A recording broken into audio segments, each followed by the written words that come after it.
YouTube channel, huwag kakalimutan i-click ang ating notification bell at i-subscribe para lagi tayong updated sa ating mga video. So ngayon guys, alamin natin kung paano nga ba natin malalaman kung kailan nga ba may expire yung ating load sa ating TV. So ngayon, isa lang yung application na gagamitin natin. So download natin, pupunta lang tayo kay Play Store, hanapin natin si Play Store. Then, search natin dyan si Boxload. Boxload. Yan, Boxload app. Then, makikita natin to guys, si Boxload, Signal, GSAT Load, at yan yung ida-download natin. So, ibig sabihin, naka-open siya dito, ibig sabihin, na-download ko na siya. So, for example, na-download na natin. So, back tayo. Back. Then, hanapin natin yung na-download natin na Boxload. So, click natin yan.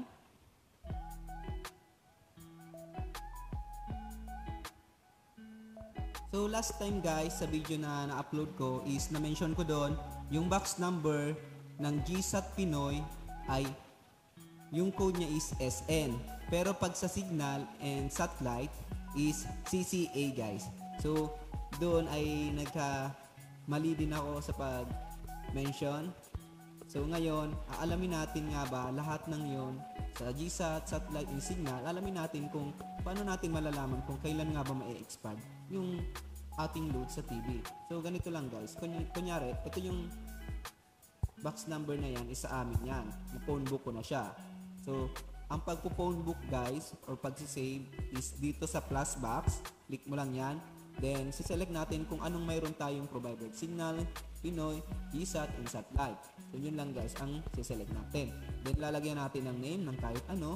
Box number. Yung lalagay natin yung box number ng ano natin, Signal. Then, kunyari ito na guys, naka-phone na. So, sa amin is GSAT Pinoy. Ito yung i-click ko para alamin ko kung kailan nga ba ako nagpa-load and kailan nga ba to ma-expire. So, dito ko siya malalaman guys. I-click nyo lang yung expiration. So, lahat ng yan is lalabas yung lahat ng nakadetalye kung kailan nag-start tayo ng pagpapaload hanggang ngayon na pagpapaload natin. So, expiration, ayan, last time nagpaload ako is 9/12/2023 and ma-expired siya guys is 10/12/2023. So, yung load ko lang is 99, good for 1 month only. So, ilang channels lang din yan. So, mabilis lang din. Pero 1 month naman siya guys. 1 month siya nag-e-expire. So, minsan nga hindi pa nauubos. So, ganun lang guys yung pag-monitor kung kailan ma-expire o kailan ulit kayo magpapaload. So, sana magustuhan nyo at huwag kakalimutan i-click yung ating notification bell at i-subscribe and also share. So maraming salamat.